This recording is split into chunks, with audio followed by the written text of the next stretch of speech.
자, 이제 통합과학 7강으로 왔고요. 원자의 전자배치에 대해서 알아보도록 하겠습니다. 자, 일단은 이제 원자의 전자배치를 알려면 원자 구조부터 좀 파악을 해야 되는데요. 원자 구조는 앞서 얘기한 것처럼 원자 핵, 양성자와 중성자로 이루어져 있고 그 주변을 전자가 이렇게 도는 형태로 이루어져 있습니다. 자, 양성자 수에 따라서 원자 번호가 결정이 된다고 했습니다. 여기 보면은 탄소의 원자 번호를 이렇게 왼쪽 아래에다가 표시를 해주게 되는데요. 얘는 이제 원자 번호이자 원자 번호는 양성자 수로 결정이 되는 것을 알 수가 있습니다. 그래서 원자는 중성이기 때문에 원자 번호, 양성자 수, 여기 양성자 수, 그 다음에 전자 수가 모두 같다는 것을 우리가 파악할 수 있죠. 전자 수가 모두 같다. 양성자 수 이꼴 원자 번호다. 여기 지금 양성자 수가 적혀 있으니까 자, 양성자수 이꼴 원자 번호 이꼴 전자 수와 같다. 이렇게 메모를 해주시면 되겠습니다. 자, 그리고 이제 질량수라는 개념이 나오는데 이거는 자, 질량이 아니고 그램 단위가 있는 게 아니고요. 질량수는 개수의 개념입니다. 개수.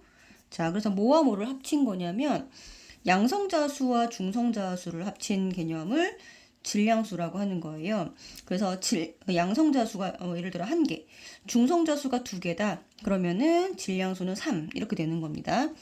자, 여기 지금 탄소에서 여기가 이제 밑에 6이라고 적혀 있잖아요. 얘가 이제 양성자 숫자인데 양성자 숫자가 6이라고 되어 있으면 질량수 여기서 양성자수 6개가 되고 질량수가 12인 탄소는 중성자가 6개다라는 것을 우리가 파악할 수가 있습니다.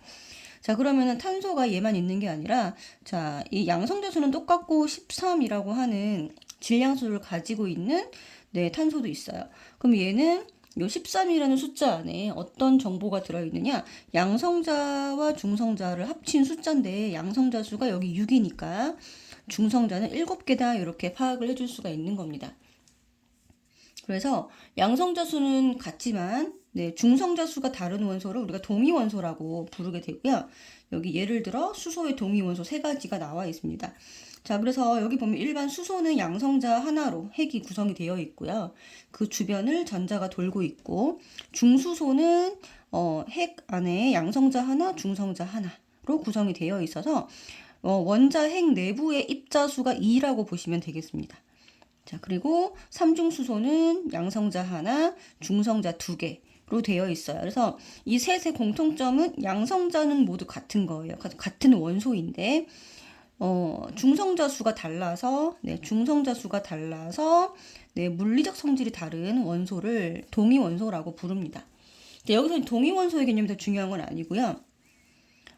두 번째 나오는 원자의 전자배치 원리가 훨씬 중요하니까 여기다 별표해 주시고 그러면 이 원자에서 이 전자들은 어떤 배치를 가지게 되느냐, 어떤 원리를 가지고 배치하게 되느냐라는 거죠. 이건 앞서서 이제 보어의 이제 원자 모형을 가지고 얘기를 했습니다. 자, 보어의 원자 모형 기억나는지 모르겠는데, 자, 원자 핵이 이렇게 있다면, 이 주변에 전자가 존재할 수 있는 껍질이 이렇게 있고요. 여기에서만 전자가 존재할 수 있습니다. 그러면 첫 번째 전자껍질, 요거를 전자껍질이라고 하고요. 원자에서 전자가 존재하는 특정한 에너지 준위를 가진 궤도를 말합니다. 자, 이 에너지 준위라는 말이 좀 어렵게 느껴질 수 있는데요. 그냥 에너지 레벨이라고 생각하면 되고요. 각각의 껍질의 에너지 레벨이 정해져 있다. 그리고 불연속적이다라는 것을 기억해 주시면 됩니다. 그리고 이제 요 사이사이에는 절대로 전자가 존재할 수 없다라는 것까지 알아두시면 되겠죠. 그래서 여기서 이제 에너지는 자, 바깥으로 갈수록 바깥 껍질로 갈수록 에너지의 레벨이 증가한다라고 보시면 되고요. 자, 그러면 원자 핵에 가까울수록 에너지가 낮다. 이렇게 동그라미 해주시면 되겠죠. 자, 그러면 전자배치는 어떻게 되는 거냐?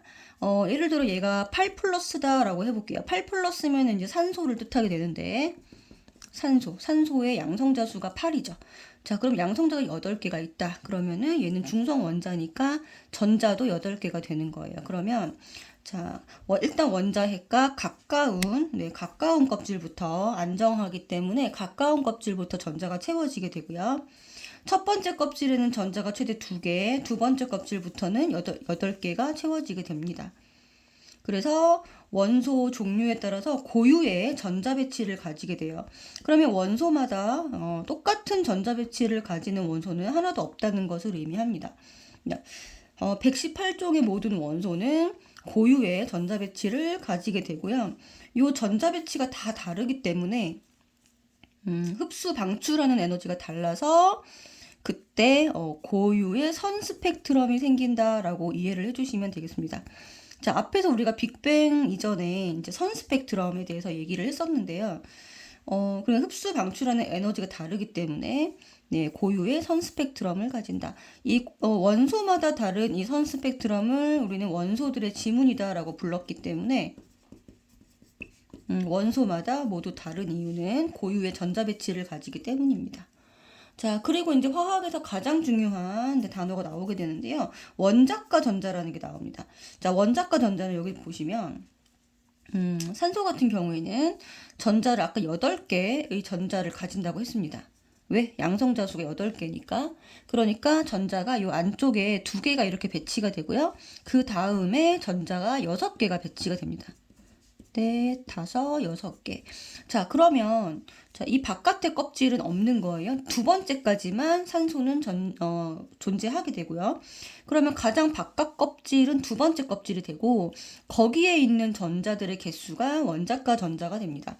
자, 그리고 이 6개의 전자가 네, 전부 다 화학 결합이나 이온이 될 때 얘네들이 이제 사용이 된다라는 거죠. 그래서 가장 바깥 껍질의 전자이면서 어디에 참여하는 전자? 네, 화학 결합에 참여하는 전자를 뭐라고 한다? 네, 원자과 전자라고 합니다.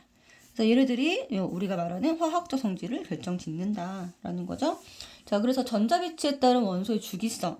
자, 같은 족 원소들은 아까 얘기했던 네, 원자과 전자수가 모두 같은 겁니다. 자, 예를 들어 여기 베릴륨을 보면요. 베릴륨 보면은 얘가 4번이잖아요. 1, 2, 3, 4번. 그럼 얘는 전자를 4개를 가지게 돼요. 그러면 자, 안쪽 껍질에 전자 2개, 바깥에 2개 해서 원자과 전자가 2개입니다. 자, 근데 마그네슘도 마찬가지로 12번이기 때문에 2개, 8개, 2개. 이렇게 해서 가장 바깥 껍질에 전자 2개를 가지는 것을 볼 수가 있어요. 그래서 여기 족 밑에다가 원자과 전자수를 이렇게 적어 볼 건데요. 자, 여기 1족은 원자과 전자가 1개가 되고요.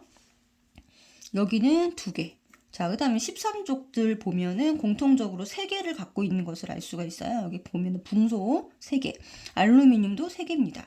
그래서 3이라고 적어주시고, 그러면은, 여기는 똑같은데, 자, 족에서 1의 자리 숫자를 따른다라는 것을 우리가 알 수가 있죠.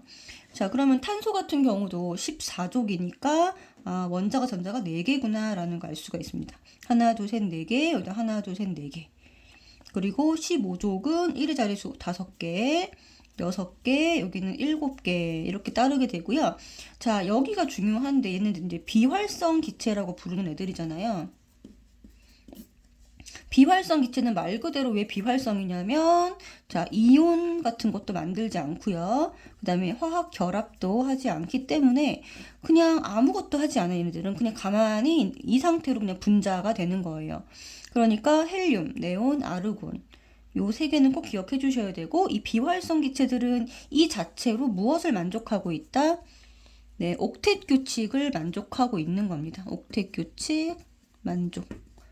자, 그렇기 때문에 결합을 하지 않아도 이온이 되지 않아도 상관이 없는 거예요. 그래서 2개, 여기는 몇 개죠? 10개. 자, 여기가 2번, 여기가 10번, 여기가 18번. 그러니까 요것들은 결합을 하지 않기 때문에 이 원자과 전자의 숫자가 몇 개다라는 걸 알 수가 있냐면 예, 여기 8을 따르지 않고 0이다라는 것을 알 수가 있습니다. 그래서 원자과 전자 숫자, 자, 1쪽부터 보면은 1개, 2개, 3개, 4개, 5, 6, 7, 빵 이렇게 기억을 해주시면 돼요. 여기다 별표 해주시고, 자, 그 다음에 이제 주기가 의미하는 것은 얘네들의 껍질 수를 의미한다. 자, 같은 주기면 전자 껍질 수가 같다. 주기 번호와 같다. 전자 껍질 수는 이렇게 이해해 주시면 되겠습니다. 그래서 수소 헬륨은 1주기, 전자 껍질이 전자 껍질 이꼴 전자 궤도죠, 그죠? 하나 갖고 있고요. 자, 리튬부터 네온까지는 전자 껍질을 2개 갖고 있습니다. 자, 그다음 나트륨부터 아르곤까지는 3개 갖고 있고요. 밑에 칼륨하고 칼슘이 생략되어 있는데 걔네들은 4개를 가지고 있다라고 보시면 되겠습니다.